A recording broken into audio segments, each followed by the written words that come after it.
I'm Chris Lawrence with your top stories in North Texas. A massive apartment fire in Oak Cliff is under investigation after Dallas Fire Rescue says an explosion triggered the blaze. Officials tell us at least 4 people went to the hospital and the total number of casualties remains unclear. Searches continue through the 23-unit building. WFAA was on scene all afternoon Thursday, speaking with residents. Like the top floor of the apartment, it destroyed and shattered into our apartment downstairs. And when I got there, I seen a little girl climbing out the debris. We lost our pets. We lost everything we owned. Crews finally got that fire under control around 3:30 in the afternoon, and the Red Cross has been working to assist those displaced by the explosion. A former principal in Arlington is banned from ever working in education again. And Newman International Academy's former police chief told Scoop Jefferson it's a victory for student safety. Child advocates call this major update in the case here at Newman International Academy a win-win and hope it sends a message to would-be predators. The detective called me today and said, "Hey, Chief, we got a good win on this one." Former school police chief Matt Enkoviak is sharing what he calls a win after investigating child sex abuse. He retired from Newman International Academy in Arlington, but not before getting to the bottom of allegations from 2 female students, victims he calls brave for telling what happened. You had victims that we're just saying the range of 15 to 17 years of age. It doesn't undo what happened to them. In February 2025, investigators obtained arrest warrants for Principal Rick Adams, charged with failing to report abuse and tampering with evidence. Now, more than a year later, Adams pled guilty today on that and received 7 years, and he's no longer allowed to be employed in education. WFAA reached out to Principal Adams, but no response. And Koviak says at the center of the case, Newman Academy instructional aide Rule Barbie. Court records show that he pleaded guilty earlier this year to having an inappropriate relationship with a student. He got 7 years on that sex offender status and unable to be employed in education for the rest of his life. The district attorney dismissed charges against a 3rd school employee arrested for child grooming, according to Enkoviak. Either way, he says after surviving abuse himself as a child, students here at Newman Academy can feel safe at school. We've taken 2 predators, 2 bad people, and we've made it really hard for them to be around our children. In Arlington, I'm Scoop Jefferson. A heartbroken father is coming face to face with the man who killed his son. As Luke Clary reports, the man who shot Officer Jacob Candenoza just learned his fate in court. Get music ready for a party. The kind of place that lights your eyes, where photos line the walls and memories hang in the air. It means everything to me. I love the rink. And in every corner of his roller rink in Cedar Hill, All skate. David Candenoza sees his son, Jacob. He grew up here. I mean, he was here every day.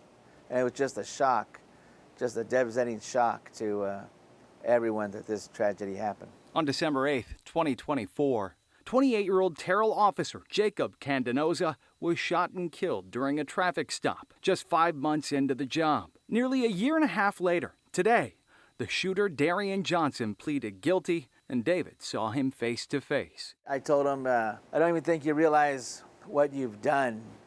And I don't think you do. You know, Jacob, he was really one of the good ones that you took from us. David's marquee told the town how sentencing went. But I hope he's going to think about it. Your support brings strength to the Candenoza family. Jacob's law enforcement family showed how deeply he's still missed. I just had all this pride that Jacob could bring so many people together. The tributes kept coming. Hey, boy. Enough to fill a display case at his favorite place. That's my boy. A place filled with memories, a place David says he could never leave. I'll do this forever. The longer I'm here, the longer this box will stay up here. I ain't never gonna sell. In Cedar Hill, I'm Luke Clary. A new law is taking effect in Texas, and it impacts companies that operate self-driving cars. As transportation reporter Janelle Fort reports, it marks a major step towards statewide oversight. Well, look, this is really the state stepping in as more self-driving cars start sharing Texas roads with the rest of us. So starting today, companies that operate these self-driving vehicles, so think Waymo and Zoox, will have to get authorization from the Texas DMV. To get that authorization, the vehicle has to meet a list of requirements. It has to be capable of following all Texas traffic and motor vehicle laws. It's required to have a recording device on board. Its self-driving system has to comply with federal laws, and it has to be able to reach what's called a minimal risk condition if the system fails, basically get itself to a safer state instead of becoming a bigger danger. It also has to be registered and titled in Texas and have the proper insurance. And companies have to give DPS a plan showing first responders how to interact with the vehicle during emergencies or crashes. The authorization does not expire, but the state can revoke, suspend, cancel, or restrict it. The change comes as safety conversations around self-driving vehicles have really ramped up recently. Waymo just paused its services in several cities, including here in Dallas, after safety concerns tied to demonstrations and vandalism involving some of its vehicles. There have also been national concerns about self-driving vehicles blocking emergency responders and in some cases not properly reacting around school buses. Safety advocates say this new Texas law is a good first step, but some are still arguing that there needs to be stronger federal standards, especially as this technology continues to expand. I'll send it back to you in the studio. Thanks, Janelle. The high cost of World Cup tickets is the subject of a new investigation. Chris Sadeghi is tracking the latest backlash over prices. If you haven't secured World Cup tickets yet, there'll be another chance to do so with a surprise ticket drop this morning. All this as an investigation is underway into FIFA's ticket sale practices. FIFA says that surprise drop will happen at 10 o'clock this morning, this one through their FIFA Rewards platform where fans redeem points. It is the third surprise ticket drop and follows a lot of fan complaints about the high cost of tickets. It was revealed in an Arlington City Council meeting last week that of the 700,000 total tickets over the 9 matches here in Arlington, only 35 to 50% had been sold. And it's not just a concern here. The attorneys general in New York and New Jersey have subpoenaed FIFA as part of an investigation into how they've gone about selling tickets for the World Cup amid claims that fans are being deceived. FIFA has maintained the prices are market driven. I did check this morning just to see what the prices are on the FIFA resale platform. For the opening game here in Arlington, Netherlands versus Japan, a seat on the last row in the corner of the upper deck, one of the worst seats in the house, still going to cost you around $600. So we'll see if the stadium is full on the inside. On the outside, it's beginning to take shape. They're covering up all the AT&T signage because it will be called Dallas Stadium during the World Cup since corporate sponsors are not permitted on World Cup venues. I'm Chris Sadeghi, now back to you. And here we are just about 2 weeks away from the opening ceremony. And those are your headlines from North Texas. Hello there, Mia Gradney here with a look at what's making headlines in Houston, starting with 3 people who are under arrest after a SWAT raid at an alleged illegal gambling hall in Southwest Houston. HPD says more than $350,000 in cash was seized, along with gaming equipment at the Lucky J Social Club on Richmond Avenue. Agochi Aloka here now with more. Houston police say their officers seized gaming tables, card games, and money linked to alleged illegal gambling that was happening inside this building behind me off of the 9700 block of Richmond Avenue. This comes after several months of neighbors complaining to Houston police about alleged illegal gambling taking place here. HPD says Vice Division sent undercover officers inside several times and determined there was illegal gambling at this club. They were able to get search and arrest warrants from a judge, and SWAT served them yesterday while 80 to 90 people were inside the club. An HPD lieutenant on the scene says Vice cops described it as a social club business with gambling available and more. There's a lot of gambling tables in there. They do serve food. It looks like on the back there's a banquet hall there. It looks like maybe they rent that out separately from the gaming portion. And the banquet hall is kind of around the corner of the back. I believe there's another entrance off the side street back there. Looks like they had chips and there was a cashier's booth where they went and changed the chips in. Reporting in Southwest Houston, Ugochi Iloka, KHOU 11 News. Right now, Bush Airport is officially one of 3 airports in the U.S. where passengers from areas impacted by an Ebola outbreak can go for screening. And local city and health officials are trying to reassure the public the risk for Ebola in Houston and Harris County remains low. Aniela Ruiz has more from Bush Airport. Tonight, health officials in Harris County are sending a clear message about Ebola. Overall risk to the American public and to travelers continues to remain low. City health officials echoed that message during today's council meeting. And that we have a low likelihood of it becoming a public health threat because of its epidemiology, because of the way that it spreads, and because of the public health infrastructure that we have in place. Despite that, officials say preparations are in place. They say CBP is screening travelers at the airport in a designated area, and that procedures are in place to quickly respond if needed. What makes Ebola less likely to spread locally is how it's transmitted. It's spread when humans have direct contact with bodily fluids. Officials are urging the public not to panic and say containment efforts begin at the source. Their main priority is ensuring hospitals and medical staff are fully prepared. Our biggest concern, and where we've been having constant conversations with infectious disease doctors in the region, have been about safety within the healthcare professionals, and that we want every hospital in the region to be prepared. And for those worried about the World Cup, those who are coming to watch the games from other countries are not going to be allowed in if they've been in the areas of concern.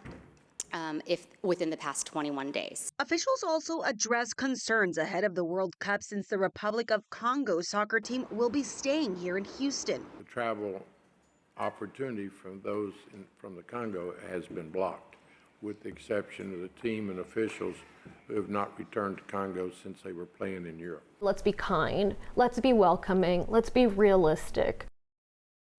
And that was Aniela Ruiz reporting for us. Now to 2 music legends who are in Houston this week. And on Wednesday, Patti LaBelle and Chaka Khan made some stops for a chance to meet with fans. Just one stop before their Thursday night show, the Queen's 4 Legends One Stage Tour, alongside Gladys Knight and Stephanie Mills. In North Houston, Patti LaBelle made a sweet stop at a Kroger, meeting dozens of fans and promoting her Good Life pancake mix. The first 200 people in line got a chance to meet the music legend, snap some photos, and get autographs as well. And across town, Chaka Khan took a different stage. The Queen of Funk headlined a live taping at the Houston Museum of Natural Science for the podcast Sing for Science, where music meets science. She sat down with molecular biochemist Dr. May Rui to break down her hit Tell Me Something Good, such a good one, and explore why music triggers emotion, memory, and even physical response, namely dance. The FIFA World Cup is nearly here, and with 7 matches set to be played right here in Houston, many say that wouldn't have been possible without one man. Urko Mana has his story. Dan Bergstrom is the director of grounds for the Houston Dynamo, and Shell Energy Stadium here is basically his second home. He tells me his journey from a kid in Iowa to becoming an instrumental part of bringing the World Cup to Houston has been nothing short of spectacular. Vito, how'd the mowing go this morning? Making the rounds to ensure the pitch is perfect. There's 5 people assigned to the stadium. And Dan Bergstrom oversees them all, from painting to patching up holes. Any place we have a little scratch, we just apply a little divot sand to help that grass recover and grow. It's a labor of love. It seems like a very meticulous process you have. It is, it is. They spend hours on end getting the pitch at Shell Energy Stadium prepped for soccer matches. We work an early day and a long day. We start here at 6 a.m. Bergstrom has been with the Houston Dynamo and Dash for a decade and has maintained professional and collegiate playing fields for more than 30 years. He studied horticulture at Iowa State University, where his passion began to take root. Is this something that you always wanted to do? Once I found it in college, the turfgrass science and the sports field management, once you find it and it hooks you, I mean, it grabs you and you're all in.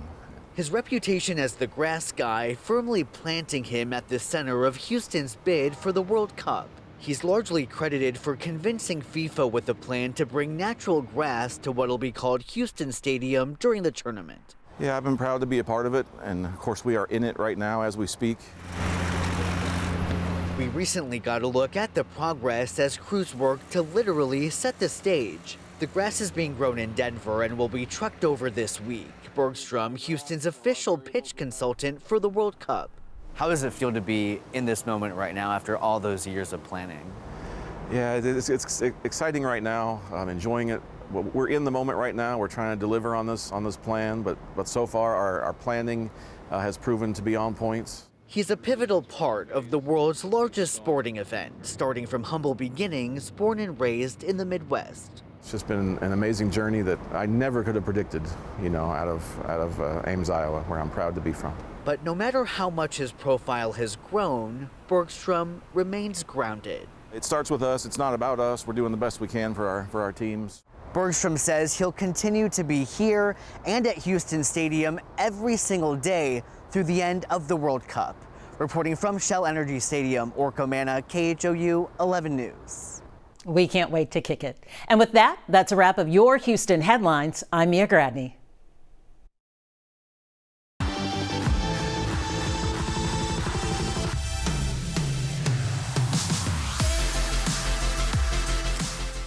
Okay, Texas, overall, as we end the work week and go into the first part of the weekend, things look dry and hot across the bulk of the Lone Star State. Friday afternoon, a scattered shower, an isolated scattered shower, Dallas to Longview, Tyler, over toward Piney Woods, Sabine Lake, Sabine Pass, the Sabine River there on the Texas-Louisiana border. Could see an isolated shower.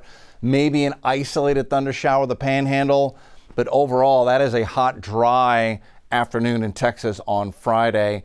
Going to Friday morning, things start very quiet, lots of low cloudiness, could be some fog in many spots to start Saturday morning, and then we go into Saturday afternoon. And you see a couple little isolated showers coming up out of Mexico near the Big Bend, Del Rio, an isolated thunder shower possible Saturday afternoon, Saturday evening. But overall, other than an isolated thunderstorm, the weather is dry to end the work week and go into the first part of the weekend. Temperatures reflect that. Friday afternoon, El Paso 94, Abilene 93, Austin 96, Victoria 93, Zapata 99. We'll go into Saturday morning, 70s. Very typical stuff for the end of spring and the beginning of meteorological summer, which starts on June 1st, coincides with the start of hurricane season. Saturday afternoon, again, highs in the low, mid, upper 90s in some spots across the Lone Star State. Drought report was updated Thursday. Here's what we've got. Continued erosion of the drought, what there was of it across north and central Texas as they've had more rain here.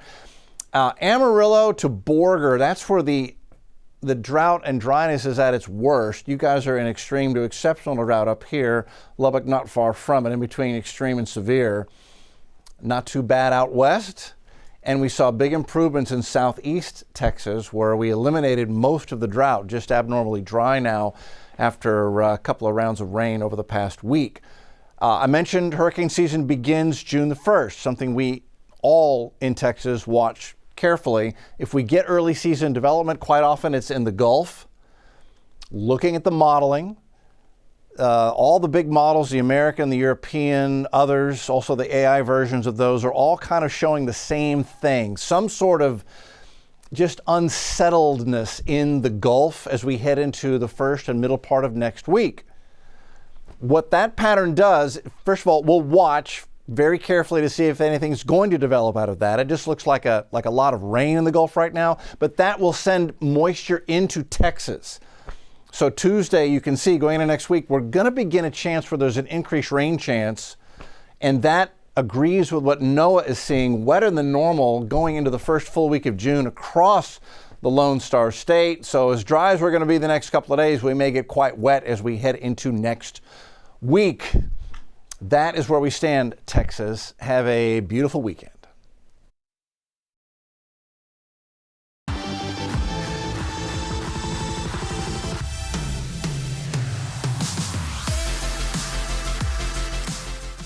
I'm Mark Mullins in Austin. A family is demanding answers 2 months after an apartment fire claimed the lives of 3 children.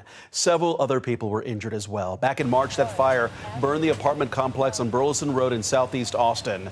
Reporter Daniel Gomez heard from the family about what they're hoping to learn from investigators. The Luceros continue to pick up the pieces. Now they're trying to rebuild a family of 6 to a family of 3. More than 2 months ago, an early morning fire killed 3 children, Anaya, Athena, and Jeremy. We just want answers. I know right now there's not any, but we want to make sure it doesn't fall on the wayside. With the investigation still underway, an Austin Fire spokesperson tells KVUE the department has combed through the apartments, conducted interviews, coordinated with federal agents and private investigators hired by the family and other parties involved. But still, nothing yet that can tell grieving family members how this happened. Right now, we are simply seeking answers. We want to understand how this happened and whether anything could have been done to prevent it. Community groups now join the family in this search for answers. The Lucerio family needs answers of how this fire happened and how they lost their children. Until this day, we still don't have the answers. And we're calling on city officials to give us answers. The Luceros wishing to move on with half the family and a dream now fully destroyed. This was going to be the last year in this apartment complex. My son and his wife were saving up to buy a home. The children were so excited. They kept telling me all the time, Grandma, we're going to get a house. We're going to get a house. So it took their future. In South Austin, Daniel Gomez, KVUE News. We also reached out to the property managers for Burl North Apartments. They say they have no comment on the investigation, but do offer their condolences to the family. The Texas Education Agency is rejecting Austin ISD's turnaround plans for 3 failing middle schools. AISD had filed paperwork with the TEA seeking approval of a partnership with an external partner called the Texas Council for International Studies to run Burnett, Dobie, and Webb middle schools. That partnership would have given AISD more time to improve grades there. But the TEA sent a letter to AISD rejecting that plan, saying that TCIS has failed to demonstrate a track record of managing campuses or improving academic performances. If a school fails for long enough, the state can come in and take over an entire school district. In response to the TEA's letter, a spokesperson for AISD says that they're disappointed in the TEA's response, but look forward to sharing details that reinforce the district's certainty that TCIS will meaningfully improve outcomes at those schools. Nearly 3 months ago, a mass shooter armed with an AR-15 style rifle attacked on West 6th Street, killing 3 people and injuring 16 others in the heart of Austin's bustling entertainment district. His attack stopped in just 53 seconds by 3 Austin police officers, preventing further bloodshed. We are hearing from those 3 officers who are sharing their extraordinary account publicly for the first time of taking down a gunman as hundreds of people around them dove for safety. Here's senior reporter Tony Plahetsky. I was probably looking at my watch saying I've got 32 minutes until I can go home. There is no typical Saturday night or early Sunday morning on Austin's 6th Street, but Austin police officers Nicholas LaBarbera, Keston Campbell, and Artur Markov say the morning of March 1st was as uneventful as it gets. We were all just there talking to each other, but at the same time making sure that we kept eyes on the crowd and everyone, making sure everybody go to them. But each of these 3 officers working a voluntary overtime assignment that night everybody cleared the area. Knows that a routine evening can change in an instant. Because we don't know where the gunshots came from. And that's what happened at 1:58 a.m. This is Austin 911. Need police, fire, EMS. It was a moment that pushed each of them into the center of one of the city's worst mass casualty events since the University of Texas tower shooting 60 years ago. We're hiding behind a car. All of a sudden, they hear details from 911 callers. There has been a shooting at Lucas on 6th Street. There are people dead over here. And the earliest reports from arriving officers. We probably have about 6 or 8 people that have actually been shot. Standing at the corner of 6th and Netches Streets, Officers Campbell and La Barbera jumped into their patrol car and sped toward the scene. There wasn't a oh crap moment. It was a feeling of, okay, cool, this is happening, we're going. All of the pertinent information that we'd had up to that point, which was just radio traffic, was that the suspect had fled the scene in a vehicle and they turned westbound on 6th Street. While we were showing up, nobody knew where he was. There was more gunshot. Officer Campbell, behind the wheel of the patrol car, parks as the shooter, who had initially opened fire with a pistol, returns to the area outside Buford's Backyard Beer Garden and begins shooting again. Hundreds of people in the area.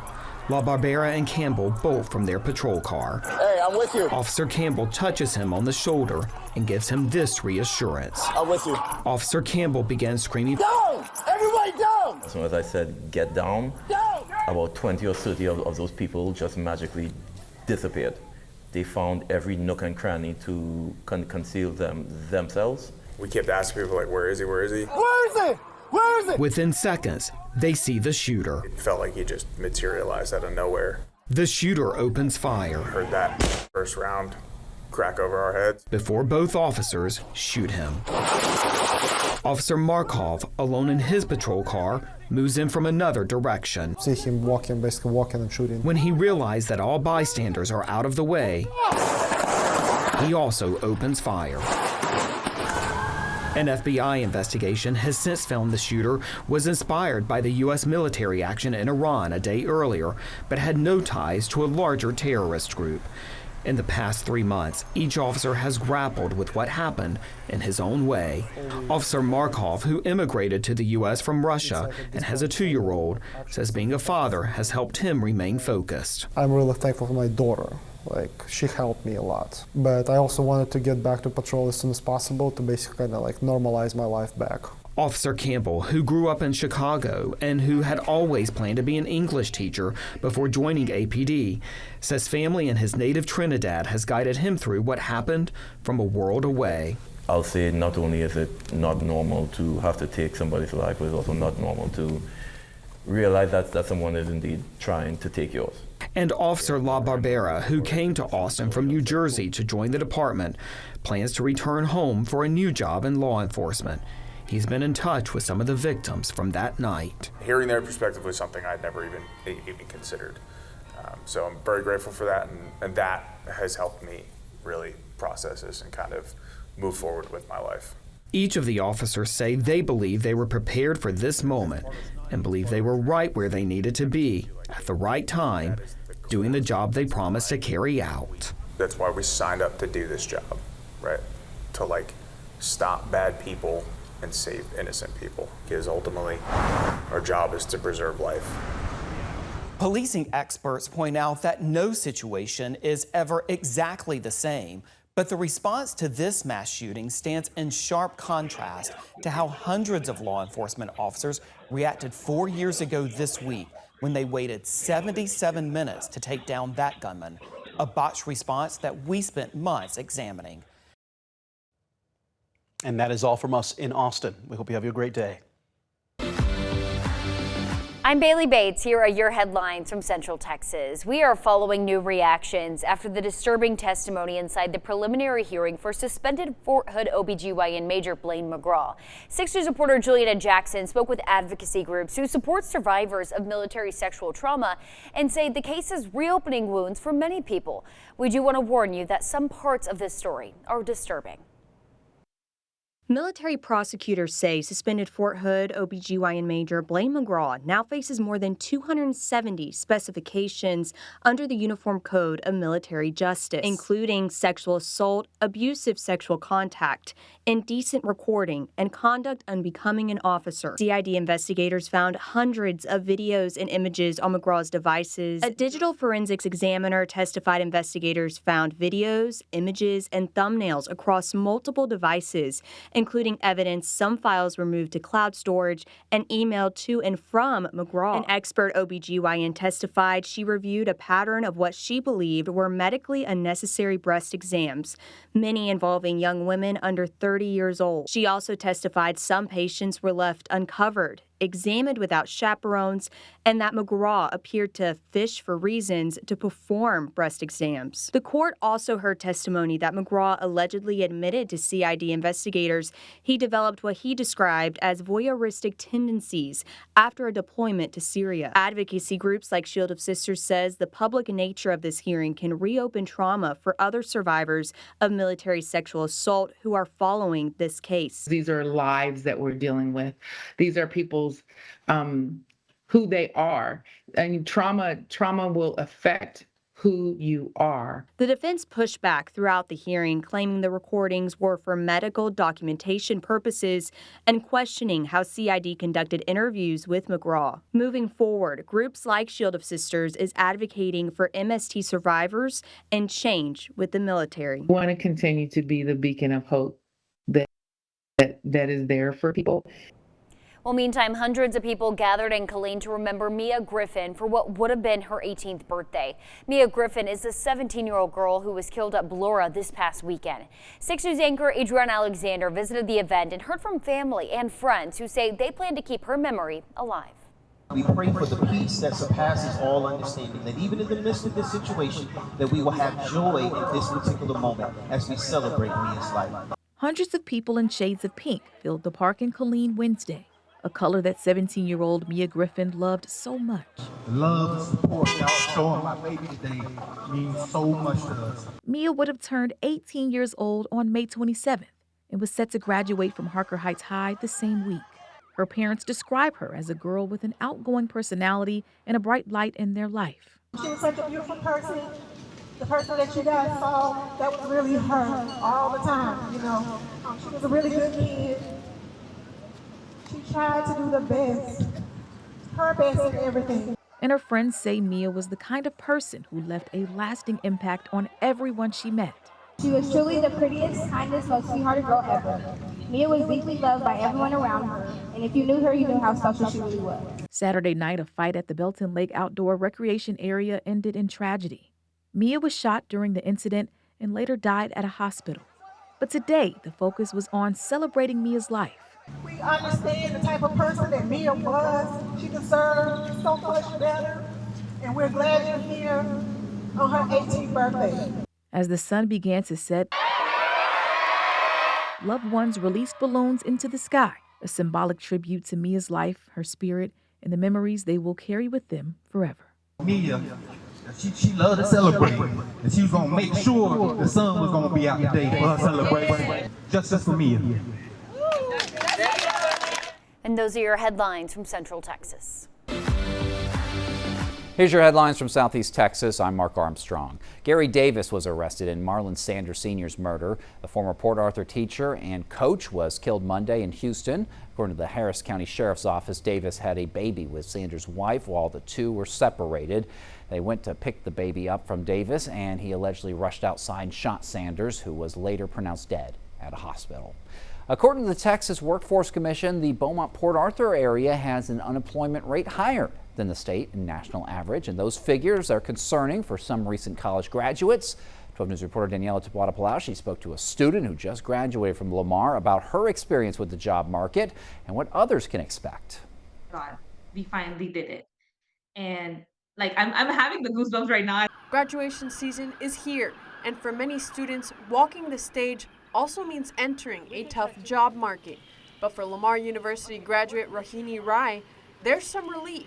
Even though it's an internship, having the job right now kind of soothed down the nerves. Rai graduated Lamar University in May with a bachelor's in computer science. She says she applied to over 300 jobs, facing rejection after rejection. But eventually, she landed an internship in Chicago, something not everyone is guaranteed. The job market in a lot of different fields is really hard. It's really tough, competitive. We have students all across that are in other fields that it might take them a little bit longer to find a career or a job. Workforce solution experts say industries to look at right now include healthcare, education, construction, and refinery, a message echoed by Lamar State College Orange Dean of Nursing. There is a high demand for nursing students and other health professions within the area. So once they graduate, once they pass that certification exam, then they usually have pretty good luck getting a job. Workforce Solutions says education, certifications, and apprenticeships can give students an advantage, but how they present themselves matters too. When job seekers come in and they come in with a little bit of confidence, helping employers see that they do have something to bring to the table. And for graduates like Rye, that opportunity is everything. I feel like they do need to understand that we're not going to be perfectionists from the day one. We're going to get there as they got there. All we need is a chance. Well, it's a story that's gotten some big attention up and down the Texas coast, as well as millions of views on social media. A shrimp boat stuck on Bolivar Peninsula for almost 2 weeks, with dozens of people and groups banding together to try to get it freed. And Wednesday, victory as the boat was finally pushed back into the water, and it happened with the help of some serious muscle. 12 News reporter Cameron Burchett has this story. It got washed up. It just happened all too fast. That's Shane Rylett, the owner of the Buccaneer shrimp boat that washed ashore on Crystal Beach 2 weeks ago, sharing what his captain said led to the boat getting beached in the early morning hours of May 15th. He thought they were in 18 foot of water or something like that out there, and he realized they were in 10 foot of water. Rylett said his captain tried to steer the boat back towards open water, but this created another issue instead. One of the nets went under the boat, right into the propeller. With that stuck in there, they were dead in the water at that point. A few days on shore turned into a nearly 2-week ordeal, capturing the attention of locals and those far beyond the peninsula. I talked to some people yesterday that said they drove down here from Oklahoma to watch this. I had 4.5 million views just in the past 2 days watching this unfold. Nikki Johnson is friends with the boat's owner. She has documented every update and effort to help get the boat back in the water. They've got some big equipment back there, and throughout the last couple of hours, they were able to push and pull and push. It was just a process. They spent probably 6 hours digging the dirt from under the boat till it was freed. Oh my God, it's floating! Woo! Once we saw the smokestack and the smoke coming out of the top, we all knew it was ready to go. A happy ending for the Buccaneer as it heads for a well-deserved checkup. Back to dry dock now to look for any repairs that are necessary. It was just a huge relief, and everybody in the crowd tears were shed, and it was very, very emotional. Cameron Burchett, 12 News. And those are the headlines from Southeast Texas.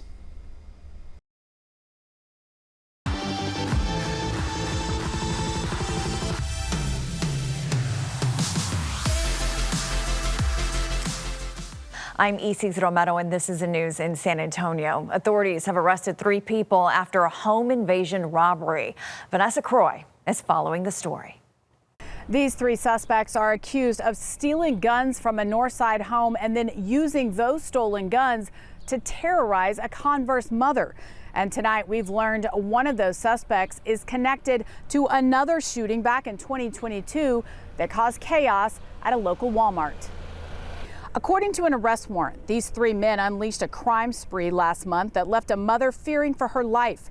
On April 13th, deputies say Christian Pillow, Davior Jones, and DeAndre Holmes forced their way into the woman's apartment off Kitty Hawk Road. With guns drawn, they demanded cash, deputies say, and held a gun to the woman's head, telling her, quote, they just wanted the money. According to that warrant, the trio robbed a Northside home hours before, stealing high-end items and guns. The same guns, deputies say, used to terrorize the Converse mother. Detectives say they tracked the suspect car to DeAndre Holmes, and through witness statements, cell phone records, and Life 360 data, connected Holmes to Davior Midnight Jones and Christian Pillow.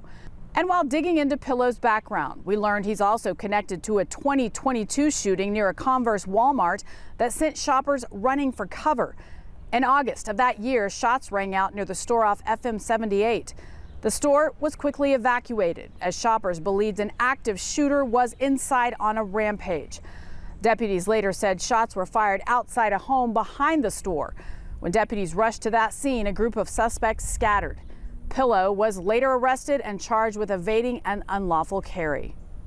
According to online court records, in addition to those charges, Pillow has a long list of evading charges and is now facing a charge of aggravated robbery. Vanessa Croy, KENS 5. The FDA has cleared the way for 3 massive breakthrough drugs to treat breast cancer. The research was presented at the San Antonio Breast Cancer Symposium. As Jeremy Baker reports, these medications are providing hope for those fighting breast cancer. All 3 drugs have been used in clinical trials in the past, but for those in later stages of breast cancer when patients have few options left. But now, with these approvals, they can be used in earlier stages of the disease, allowing for much better outcomes for patients. We are extending their life longer, but also extending their life in a way with less toxicity from the medicines that we're giving. So they have both a longer life, but a better quality of life. The first medication approved is Datroway for adults with triple-negative breast cancer, which went from research to patient care in just a few months. It delivers the medication directly to those cancer cells. So it's both more effective and potentially less toxic because it avoids some of the normal cells being damaged by chemotherapy. The second, Enhertu, with the goal to shrink or eliminate cancer before surgery, already being used on patients with metastatic or late-stage breast cancer. For women who got Enhertu before surgery, in combination with some chemotherapy and other HER2-directed medicines, the response of the cancer was much better compared to what we've been using for about the last 10 years, or our standard of care therapy. And third, also Enhertu, but for use after surgery for patients with residual disease. This approval reduces the risk of recurrence. We try to move these medicines as fast as we can out of a research setting into an open label approved setting so that more patients have access to these medications. For more about breast cancer research with UT Health San Antonio and clinical trials that breast cancer patients can sign up for, we have links with the story on KENS5.com. In the studio, Jeremy Baker, KENS 5. Right now, a display inside San Antonio Central Library is getting national attention. It's turning the city's love for the Spurs into a love for reading. The Read Like Wemby display, inspired by Victor Wembanyama's well-known habit of carrying books everywhere he goes, was recently featured in the New York Times. Roxy Van Rooten reports. Well, at the Central Library, people aren't just stopping to check out books. They're stopping to take photos with a display inspired by Spurs star Victor Wembanyama. People will come by and take photographs with the Read Like Wemby display because they saw it on social media or they read about it in the New York Times. It's not every day that somebody who is an international superstar in your own backyard is also a voracious reader. Now, the idea grew after an online account started tracking the books Wemby was seen carrying while traveling. We took some of the books that Wemby had been reading and turned them into a display here at our Central Library and reading lists that you can find on our website. Now the display is getting national recognition after being featured in the New York Times. I think it's every marketing and PR person's dream to be featured in the New York Times. And I can't think of a better story to break into that publication than something like this that combines our local culture with what the library stands for. And library leaders say the response has gone far beyond what they expected. They've seen more foot traffic, more people visiting their website, and more books being checked out. It was really just a natural fit to combine the city's love of their local team with reading and literacy. The library says they plan to keep creating displays tied to local culture and community events, giving people new reasons to keep coming back to the library. Roxy Van Rooten, KENS 5. The Salesian Sisters on San Antonio's west side have taken over the NBA playoff world. Video of the sisters at the games have gone viral, but most nights you can find them cheering on the Spurs from their home. It's a time for us to also be together and to enjoy some what we call recreation together. Go, Spurs, go! Go, Spurs, go! Our founder, St. John Bosco, really encouraged us to spend time together in recreation. So watching a game is a form of recreation for us. It's a great thing that they're doing good, and even if they weren't doing good, we'd still be fans. But because they are doing well, it brings even just more spirit to the community. Go Spurs, go! Yeah! I wouldn't say we have any crazy Spurs fans, but some who are more diehard. Salesian Sisters of St. John Bosco on San Antonio's west side A little bit of a blessing, maybe get Cornette going. Some of the sisters would watch a game and say, St. John Bosco, sit on the basket. Don't let their shots go in.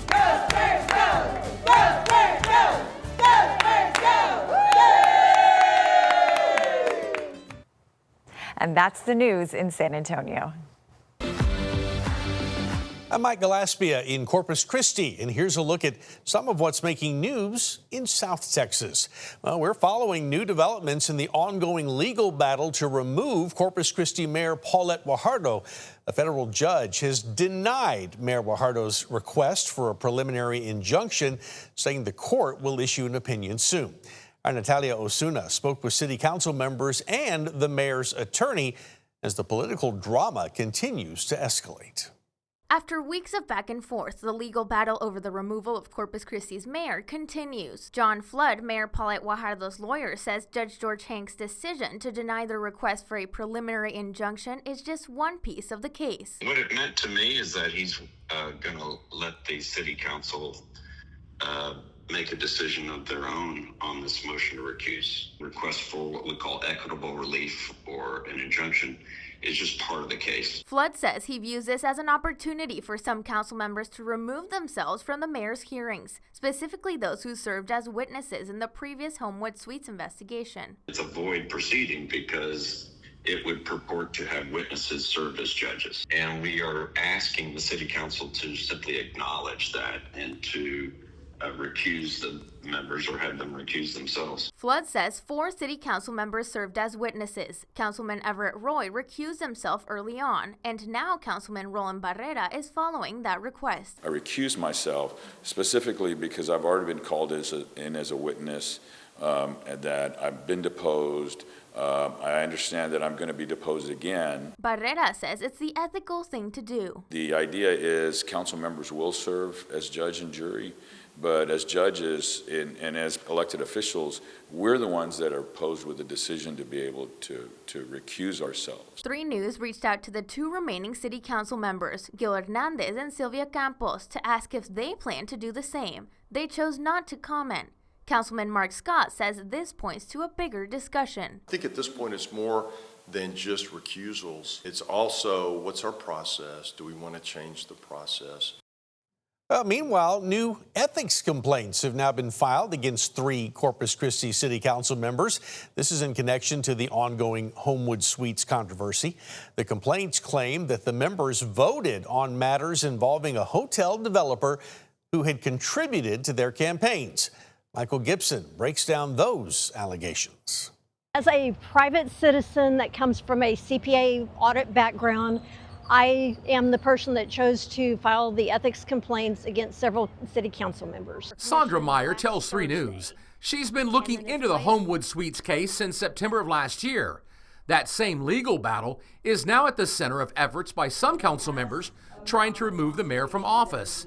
The ethics complaints Meyer filed target council members Gil Hernandez, Kaylin Paxson, and Eric Cantu. If a council member receives a donation, a campaign donation in the most recent campaign cycle, which in this case would be the 2024 cycle, they cannot be engaging in business regarding that person. The ethics complaint alleges the 3 council members accepted campaign donations from Ajit David, one of the rival hoteliers involved in that Homewood Suites dispute, and then later voted on matters that advanced David's fraud claims. There's no difference between me and the mayor. The mayor received tens of thousands of dollars from the downtown hotelers that's involved in this lawsuit also, and she's voting on stuff and she's doing stuff. You know, it makes no difference. My understanding is not over $2,700. You don't have to recuse yourself. That $2,700 deals specifically if somebody is getting appointed to a board. If they are appointing somebody to a board that has donated $2,700, that's when that rule kicks in. Councilman Roland Barrera says the issue highlights concerns about how agenda items move through City Hall. He says because it only takes 3 council members to place an item on the agenda, questions about ethics and political influence are now being raised. What they're doing, they're moving forward legislation that favors those that contribute to them. Now, if a process was followed and they vote yes or no, that's completely fine. Myers says her goal in filing the ethics complaints is to push for more accountability at City Hall. She says she hopes council members moving forward will set the right example for the entire community. Michael Gibson, 3 News. Okay, so the mayor is now responding to those accusations, saying in part, quote, "I did not receive tens of thousands of dollars from any hotelier during the last election. Eric Cantu's statement is false.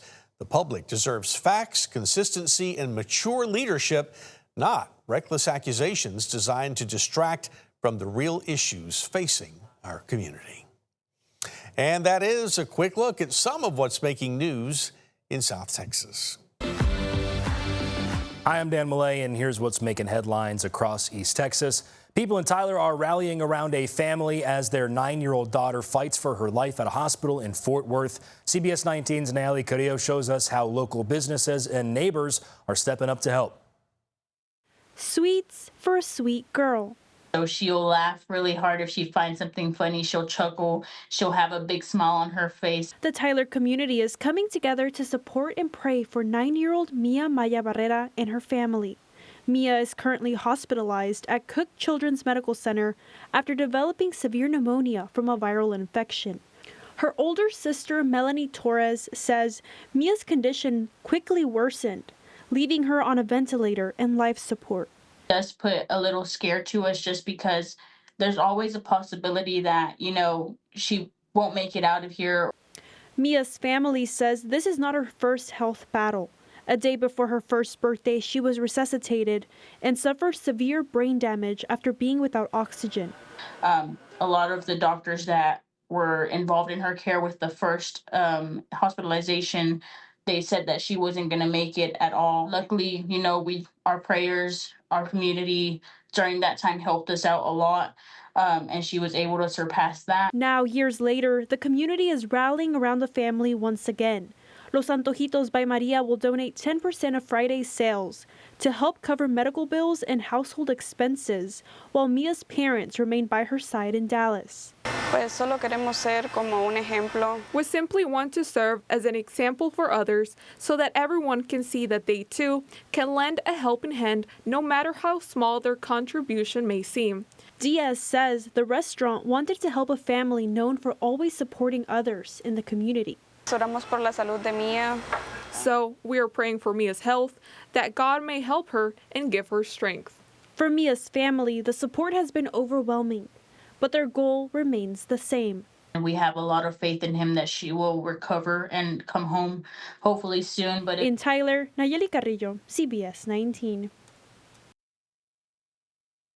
A Henderson coach and teacher is facing a life-changing diagnosis at just 26 years old. What started as a small sore in his mouth quickly turned into a stage 3 cancer. CBS 19's Robert De La Garza shows us how the East Texas community is stepping up to support him in the battle ahead.